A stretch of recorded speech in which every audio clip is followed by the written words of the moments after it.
Ito yung compressor namin guys na mayroong contactor. Kung makikita natin na kinabitan namin ng contactor. Ito ay 5.5 HP lang. Hindi siya masyadong malaki. Hindi katulad ng isa ay 7.5 HP. Tapos mayroon siyang control.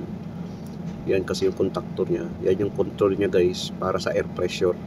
Yan na yung air pressure control natin. Pag ang hangin, mahit niya, kung ilan yung setting mo dyan, mag-o-off ngayon ang ating contactor.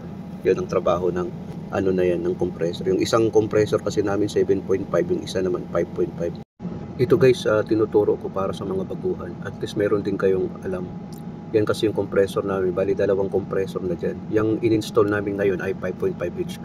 Yan yung manual guide niya guys para sa maintenance. Kung anong oil ang dapat ilagay, basahin mo lang yung guide na yan.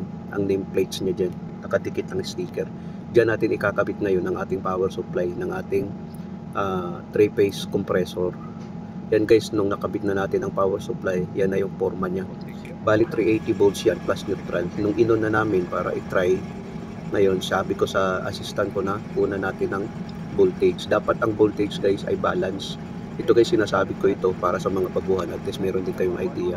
I-check nyo rin yung 220 volts yung neutral plus line. I-check mo rin kung stable ba yung 220 volts niya.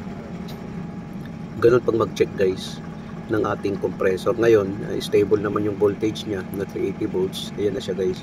Pinapatuloy-tuloy na namin na paanda rin at least makita din ang resulta. Dapat talaga paanda rin guys. Dapat tingnan para makita mo rin kung ano yung problema. Yan na yung result guys nung after namin pinaandar.